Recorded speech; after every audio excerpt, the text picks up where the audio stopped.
आज मेरी केंद्र सरकार से, प्रधानमंत्री जी से अपील है। भारतीय करेंसी के ऊपर एक तरफ गांधी जी की तस्वीर है, वो वैसे ही रहनी चाहिए, लेकिन दूसरी तरफ श्री गणेश जी की और श्री लक्ष्मी जी की तस्वीर भारतीय करेंसी के ऊपर लगाई जाए। मैं इन ढोंगी नेताओं से पूछना चाहता हूँ जो सिर्फ और सिर्फ खाली चुनावी हिंदू हैं। गुजरात की सीट चाहिए आपको, गुजरात के अंदर कुर्सी चाहिए आपको, गुजरात के अंदर सरकार बनाने सत्ता लोग चाहिए।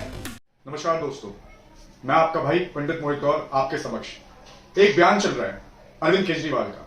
वारे राजनीति, राजनीति क्या क्या नहीं कराती, कुर्सी क्या क्या नहीं कराती, यह आज देखने को मिल रहा है। जब हम 21वीं सदी में हैं, जब हम साइंस की बातें करते हैं, तो आज फिर आस्था का खिलवाड़ किया जा रहा है। आज फिर हम हिंदुओं के धर्म के ऊपर, हम हिंदुओं की आस्था के ऊपर राजनीति फिर ठेस पहुंचाने का कार्य कर रही है। अरविंद केजरीवाल जी कहते हैं कि इंडियन करेंसी के ऊपर मां लक्ष्मी और श्री गणेश जी की फोटो होनी चाहिए। तो मैं अरविंद केजरीवाल से पूछना चाहता हूं, अरविंद केजरीवाल जी, आप मुझे बताइए, क्या जो भारत की जो करेंसी है, क्या वो ठेकों पे नहीं जाएगी शराब के जो आपने खुलवा रखे हैं? क्या भारत की करेंसी मीट की दुकानों पे नहीं जाएगी? क्या भारत की करेंसी नीचे नहीं गिरती जमीन के ऊपर? क्या भारत की करेंसी कहीं मिसयूज नहीं होती, मतलब गिरती भी है, नालों में भी गिर जाती है? तो क्या फोटो छपने से हमारे देवी देवता को अपमान नहीं होगा? क्या हमारी आस्था का अपमान नहीं होगा? मैं इन ढोंगी नेताओं से पूछना चाहता हूं जो सिर्फ और सिर्फ खाली चुनावी हिंदू हैं, जो सिर्फ खाली चुनाव के टाइम पे इन्हें राम दिखते हैं, तो कभी अरविंद केजरीवाल जी श्री कृष्ण का अवतार बता देते हैं और हमारे धर्म को ठेस पहुंचाने का कार्य करते हैं।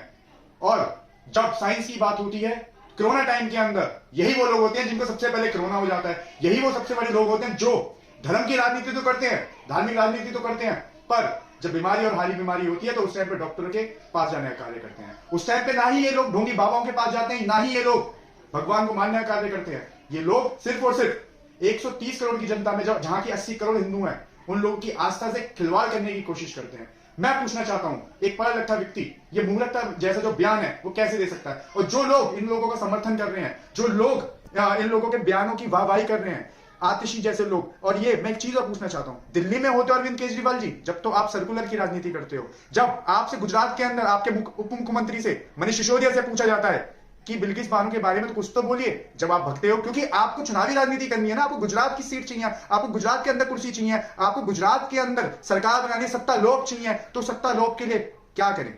आप कुछ भी कर सकते हैं। आप हिंदू देवी देवताओं को अपमान करने की कोशिश कर रहे हैं। अतः मैं सभी दर्शकों से, सभी व्यूअर से एक बात कहना चाहता हूं, हाथ जोड़ के विनती करना चाहता हूं। देखिए, धर्म एक आस्था का विषय है, धर्म एक आस्था का विषय है। इसको प्रदर्शन मत करो, इसकी हंसी मत उड़ाओ इन जैसे ढोंगी नेताओं का, इन जैसे नकली हिंदुओं का, जो सिर्फ और सिर्फ खाली हमारी आस्था के साथ खिलवाड़ कर रहे हैं। देखिए, जब आज आप मुझे बताइए, जब आज यूएस जो डॉलर है, इस विश्व की सबसे बड़ी करेंसी है, और हमारे देश की जो करेंसी सबसे निचले स्तर पे है, 83 रुपए हो रखा है, जहां पे नेताओं को जो हमारी आर्थिक जो व्यवस्था है, जो हमारी मुद्रा है, उसको बढ़ाने की कोशिश करनी चाहिए थी। वहां पे ये लोग ऐसे बेबुनियाद बयान दे रहे हैं। ऐसा क्यों चल रहा है? क्योंकि इन लोगों को पता है कि हिंदुस्तान में जो धर्म है आज के समय पे इतना कमजोर हो चुका है कि किसी की भी भावना कभी भी आहत हो जाती है।